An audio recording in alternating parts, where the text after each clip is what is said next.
चल रहा है कि ऐसे ही लगा रखा है? आप सभी को प्रणाम करता हूँ, फिर भी थोड़ा सा कर दो यार।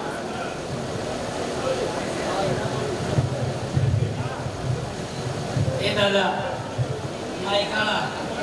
अगले साल हालांकि मैं गाऊंगा अगले साल मैंने सोचा गोल से। बहुत बढ़िया। माँ सरस्वती, माँ भगवती, माँ वीणा पाणी को प्रणाम करता हूँ। आज के कार्यक्रम के मुख्य अतिथि, विशेष अतिथि सबको प्रणाम करता हूँ। सरपंच साहब को विशेष प्रणाम करता हूँ और निवेदन करता हूँ माइक वाले भाई साहब से कि इसको थोड़ा ऐसा कर देना कि मैं इसके साथ निभा सकूं, क्योंकि मैं गाऊंगा और आदरणीय जब मैं गाऊंगा तो आपको लगेगा कि लता मंगेशकर गा रहा है। विशेषकर अंदाज आड़ोती जी का बहुत बहुत आभार। जिस दिन से इन्होंने कवि सम्मेलन का पोस्टर मुझे भेजा, उस दिन से मेरे घर में भयंकर लड़ाई छिड़ी हुई है। मेरी पत्नी बोले कवि सम्मेलन बंद करो, कहीं भी आना जाना नहीं। मैंने कहा कारण तो बता। बोले कारण ये है कि तुम कवि सम्मेलन में जाते हो, तुम्हारा नाम भरत पांडे, तो ये रोहिणी पांडे कौन है? आज जाके उस झगड़े का समापन हुआ साहब। मैंने इसको अपनी बहन माना, तब जाके पत्नी ने मुझे आया। मैं निवेदन करता हूँ, मैं एक बात और अतिथि महोदय आप तक पहुँचा दूँ कि मैं आपको कोई लंबी कविता नहीं सुनाऊंगा, क्योंकि पिछले दिनों कोटा के कवि सम्मेलन में मैंने लंबी कविता पढ़ दी, 25 आदमी को चक्कर आ गए। पुलिस ने पकड़ के थाने में बंद कर दिया, मामला अदालत में गया। सवेरे जज साहब बोले कि तेरी कविता से 25 आदमी को चक्कर आ गए, तुझे फांसी की सजा दी जाती है, तेरी कोई अंतिम इच्छा हो तो बता। मेरे कहा महोदय आपका न्याय एकदम सच्चा है और वही कविता आपको सुनाने की इच्छा है। अजीब स्थितियां, खींच लो फोटो। फोटोग्राफर वही बनता है जिसको दूसरे के घर में ताक झाक करने की आदत होती है। आइए निवेदन करता हूँ। अच्छा वो जैसे ही बैग लेकर के मैं तो घर से निकला साहब, पत्नी बोली कहाँ जा रहे हो? मैंने कहा मैं कवि सम्मेलन में जा रहा हूँ। किसने बुलाया? मैंने कहा वहाँ के करवर के सरपंच साहब ने बुलाया है, अंदाज आड़ोती जी ने बुलाया है, वहाँ की पूरी टीम ने मुझे बुलाया है। बोले पैसे वैसे की बात हो गई। मैंने कहा पैसे वैसे क्या लेना, इधर का रिजर्वेशन उधर का रिजर्वेशन, बाकी भगवान ने अपने को खूब दे ही रखा है। बोले तुम इतने सीधे हो कि तुम्हें हर कोई बेवकूफ बना देता है। मैंने कहा शुरुआत तो तेरे पिताजी ने ही की थी। बड़ी स्थितियां गंभीर है। अच्छा ये सब बड़े बड़े कवि है आदरणीय देश के, ये सब अपनी अपनी निजी कार से आए हैं, मैं ट्रेन से आया हूँ। और वो जब कोटा पार किया मैंने, तो ट्रेन में एक आप जैसे मेरे को एक बुजुर्ग भाई साहब पास में बैठे हुए थे, बातचीत करते रहिए। बोले बेटा तुम क्या करते हो? मैंने कहा भाई साहब मैं कवि सम्मेलन करता हूँ, कभी आपको जरूरत लगे तो मेरे को बुलाना। बोले ठीक है देखा जाए। जब मैंने ट्रेन से उतरते टाइम उनसे पूछ लिया, मैंने कहा भाई साहब आप क्या करते हैं? बोले कब्र खोदता हूँ, तेरे को जरूरत पड़े तो मेरे को समझ में नहीं आता। अच्छा साहब करे तो करे क्या? फिर मैंने तो यहाँ तक की राह ली, तो जैसे ही मैं इस गांव के नजदीक आया, कुछ बच्चे मुझे भैंस चराते हुए मिल गए। और मैंने एक लड़के से कह दिया, मैंने कहा बेटा तुम दिन भर गाय भैंस चराते हो, सुबह शाम एक एक गिलास भैंस का दूध पी लिया करो, ये इस ब्राह्मण का आशीर्वाद है कि तुम एक दिन बड़े आदमी बन जाओगे। लड़का बोला अंकल जी यदि भैंस का दूध पीने से कोई बड़ा आदमी बनता तो इसका पाड़ा बूंदी जिले का कलेक्टर होता।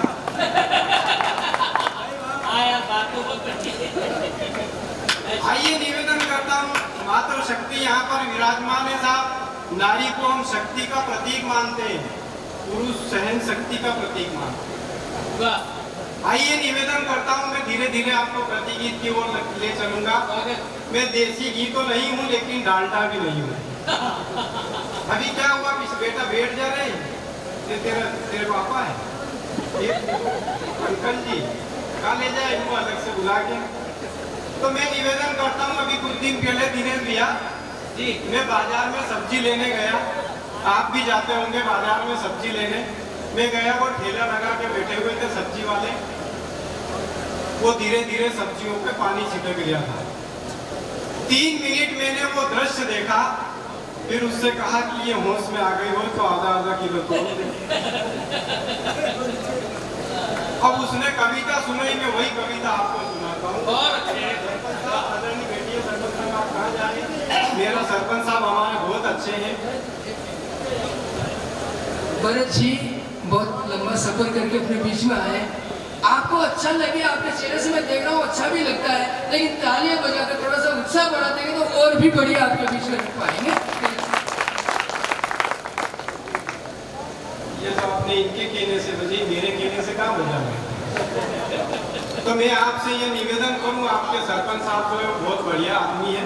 आदरणीय सरपंच साहब, मेरा छोटा भाई भी सरपंच है। अभी पिछले दिनों चुनाव हुए और संयोग ये हुआ कि उसको चुनाव से मिला साइकिल। वो बोले तू चलिए यार, तेरी वजह से 2-4 वोट मिल जाएंगे। तो हम गांव की गलियों में वोट सेटिंग करने के लिए गए, तो एक 75 साल की दादी जी बैठी थी। मैं गया, मैंने उनको प्रणाम किया और कहा कि दादी जी साइकिल का ध्यान रखना है। दादी बोली बेटा मेरे को दिखता नहीं है, घर में रखते, बाहर से कोई उठा ले जाएगा। तो आइए मैं प्रतिगीत से जोड़ता हूँ, सुनिएगा। ये बिका नहीं है एक भी आलू, बिका नहीं है प्याज, अरे जितना पैसा लगाया इसमें मिला न उसका ब्याज। कि छोरा सब्जी बेचने वाला, कि छोरा सब्जी बेचने वाला रे बेचे बैंगन काला काला रे। छोरा सब्जी बेचने वाला रे बेचे बैंगन काला काला। इसमें बुद्धि है ना ज्ञान जो खोली सब्जी की दुकान। कि छोरा सब्जी बेचने वाला, सुखी भिंडी बिचारी रे गई दिल की कुंवारी। सुखी भिंडी बिचारी रे गई दिल की कुंवारी। नींबू अदरक धनिया मिर्ची सब रो रहे बेचारे, आधे वेंटिलेटर पे आधे अल्लाह को प्यारे। मेथी पालक भी पड़े बेहाल। की छोरा सब्जी बेचने वाला रे बेचे बैंगन काला काला। बोलिए श्री सत्यनारायण भगवान। द्वितीय अध्याय समाप्त। अच्छा, नारी शक्ति यहाँ पर विराजमान है, तो मुझे थोड़ा सा इनकी तरफ भी ध्यान देना पड़ेगा। और वो सब्जी से मुझे याद आया, अच्छा आप तो मेरी बुआ जी जैसी लग रही हो। तो वो सब्जी से मुझे याद आया, मातृशक्ति की मेरी ससुराल है उज्जैन में। हालांकि मैं कहीं भी कवि सम्मेलन में गया, आज तक पता किसी को नहीं बताया। और वो उज्जैन में ससुराल होने के नाते आए दिन मेरा आना जाना होता है। मेरी सासू माँ मुझे बहुत लाड़ प्यार से रखती है। भगवान ऐसी सासू माँ सबको दे, पर उसकी बेटी किसी को नहीं। अभी पवार भाई पिछले दिनों में 6 दिन तक वहीं उज्जैन में रुका। मेरी सासू माँ ने मुझे मेथी की सब्जी बना के खिलाई और 7वें दिन बोले जमाई साहब आपकी पसंद की कोई सब्जी हो तो बताओ। मैंने कहा वो मेथी का खेत बता दो, मैं तो वहीं जाके चल लूंगा। स्थितियां ये बिगड़ते साहब। अच्छा, फिर 7वें दिन मेरे को विदा करने लगी तो एक प्लेट में 100 का नोट कंकु चावल लेकर के आई। तो ब्राह्मण होने के नाते मैंने पूछ लिया, मैंने कहा माता जी मैं मुंह किधर करूं? बोले बेटा अपने घर की तरफ ही कर लो। समझ में नहीं आता, अच्छा क्या करे तो करे क्या। हाड़ोती जी ने बहुत अच्छे अच्छे गीत पढ़े साहब, हमारे अंदाज हाड़ोती जी ने, लेकिन मैंने भी ताली खूब बजाई, समझ में कुछ भी नहीं आया क्योंकि हाड़ोती समझ में ही नहीं आती। आइए निवेदन करता हूँ, मैं तो एक स्कूल में मैं भी मास्टर हूँ। अभी पिछले दिनों बच्चों को पढ़ा रहा था। एक लड़के से कहा, मैंने कहा बेटा मान ले कि तेरे एक हाथ में 10 केले हैं। लड़का बोला सर कहाँ लेते देते कुछ भी नहीं। मैंने कहा मान ले तेरे बाप का क्या जाता है? बोले ठीक है सर मान लिया। मैंने माना कि तेरे एक हाथ में 6 केले हैं, दूसरे हाथ में 10 केले हैं, बता कितने हो गए? लड़का बोला सर 150 हो गए। मैंने कहा कहाँ हो गए? बोले मान ले मास्टर तेरे बाप का क्या, लेकिन सुधरने को तैयार नहीं होते हैं। अच्छा अभी क्या हुआ, पिछले दिनों हमारे यहाँ तो जीजा जी आ गए।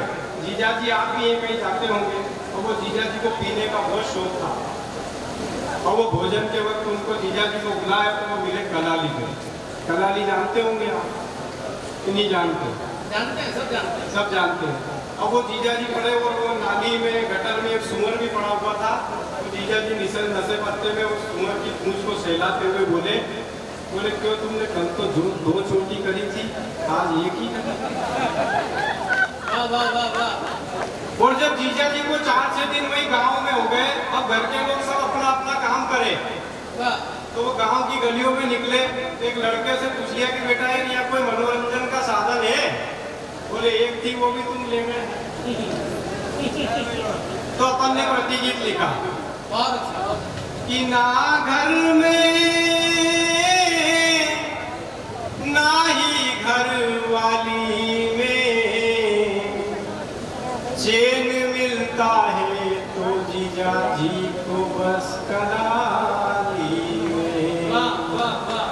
पर झूम बराबर झूम जीजा जी, झूम बराबर झूम, झूम बराबर झूम जीजा जी, झूम बराबर झूम। मस्त मगन है लागी लगन है, मस्त मगन है लागी लगन है, नाली के पानी को चूम चूम चूम, झूम बराबर झूम जीजा जी, झूम बराबर झूम, झूम। अच्छा अगर तुम ताली नहीं बजाओगे तो मैं रात भर यही सुनाता रहूँगा। जी। अच्छा अभी क्या हुआ पिछले दिनों साहब, अच्छा अभी वो पाकिस्तान बार बार हमारे ऊपर अटैक करता है, और जब हम उसका हमसे मुकाबला नहीं करता तो फिर माफी मांगने आ जाता है। मैं एक प्रतिगीत पाकिस्तान को समर्पित करता हूँ।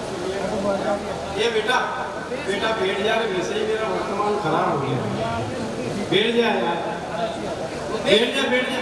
हाँ बहुत नहीं बैठ जा, नीचे बैठ जा, कहीं भी बैठ जा, तू तो जहाँ बैठ जा वहाँ से हीरो लग गया है। बताओ करें क्या इस बात का, बताओ करें क्या इस बात का, सामना कर रहा है अपने बाप का। बहुत अच्छे वाह।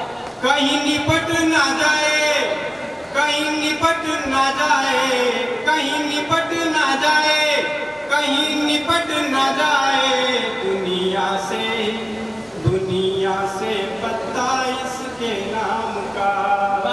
बताओ करे क्या इस बात का। गला खींच रहे। अच्छा नारी शक्ति बैठी हुई है। अभी क्या हुआ, पिछले दिनों आदरणीय प्रधान साहब मेरे घर में चोर घुस गए। अब उनने मेरी दादी माँ के गले पे चाकू रख दिया, बोले गुड़िया तेरा नाम बता। दादी वो बोली कि राम कहीं। चोर रोने लगे, बोले जा तेरे को छोड़ दिया। फिर मेरे गले पे चाकू रख दिया, बोले तेरा नाम बता। मैंने कहा वैसे तो मेरा नाम भरत है, पर प्यार से सब मेरे को भी राम कन्या ही कहते हैं। आइए अंतिम प्रतिगीत सुनाता हूँ, सुनिएगा। पूरा भाजपा का मंच है, ये प्रतिगीत बिल्कुल नाम पढ़िए पढ़िए, स्वागत। कि तारीफ तेरी निकली है दिल से, पीएम नरेंद्र दास मोदी। वाह। तूने चीन और पाकिस्तान की कब्रें खोदी। बहुत बहुत धन्यवाद, बहुत गणगौर तालियां आपने बजाई। कि तारीफ तेरी निकली है दिल से, पीएम नरेंद्र दास मोदी। तूने चीन और पाकिस्तान की कब्रें खोदी। तेरे चरणों में वंदन, लगा माथे पर चंदन। तेरे चरणों में वंदन, लगा माथे पर चंदन। बिना ही समय गवाए ले आए तुम अभिनंदन। उड़ाई रात में फ्लाइट, करती सर्जिकल स्ट्राइक। ले ली कईयों से टक्कर, हटाई 370। ले ली कईयों से टक्कर, हटाई 370। तू मंदिर भी बनवाए, रघुवर घर को आए। आगे कोई बात नहीं, कुछ भी हो गया। तू मंदिर भी बनवाए, रघुवर घर को आए, कई मुल्कों को तूने ले लिया गोदी, तूने चीन और पाकिस्तान की कब्रें को बहुत बहुत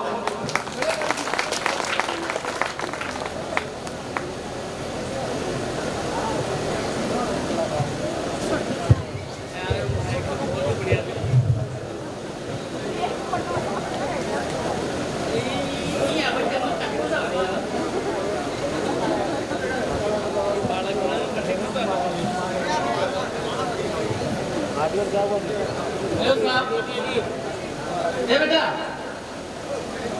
चल जा भाई, चल जा, तैयार तो आई जा।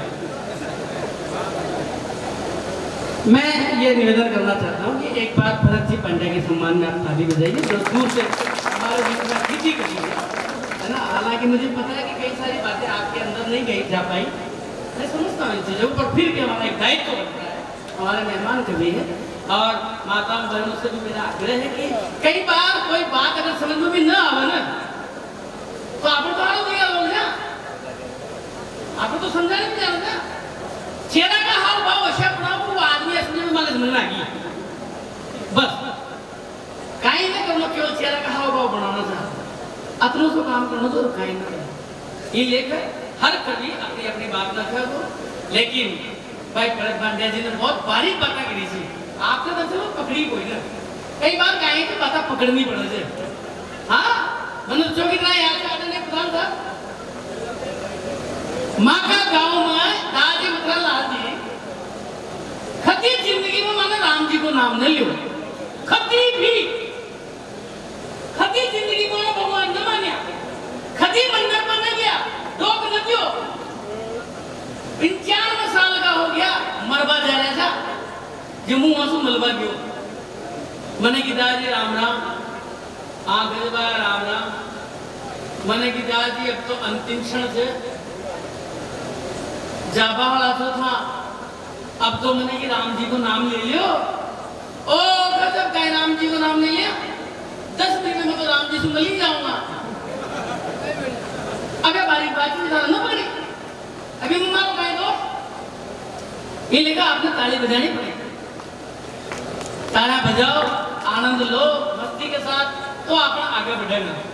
आओ मित्रों, मुझे एक अद्भुत प्रयोग करना चाह रहे हूँ, थोड़ा सा एक कवि संघ की दशा और दिशा बदलना चाह रही हूँ। आप लोगों से आग्रह करना चाहते हूँ, छोटी टीम लेकिन बड़ी टीम से, 2 कवियत्री आपके बीच में से, एक अंगार की कवियत्री है, एक श्रृंगार की कवियत्री है। श्रृंगार की कवियत्री जो डॉक्टर प्रेरणा ठाकरे जो नीमच से आती है, वो हिंदुस्तान की चुनिंदा कवियत्रियों में से एक कवियत्री है जो पूरे देश और दुनिया में अपना काव्य पाठ करती है और श्रोताओं को झुमाने का काम करती है। मैं चाहता हूं कि इस मुकाम पर आपको थोड़ा सा मासूमियत को हटाकर चेहरे पर रंगीन बनाया जाए और जोरदार तालियों के साथ में प्रेरणा ठाकरे को बुलाया जाए, जोरदार तालियां बजाएं, अभिनंदन करें आदरणीय डॉक्टर प्रेरणा ठाकरे।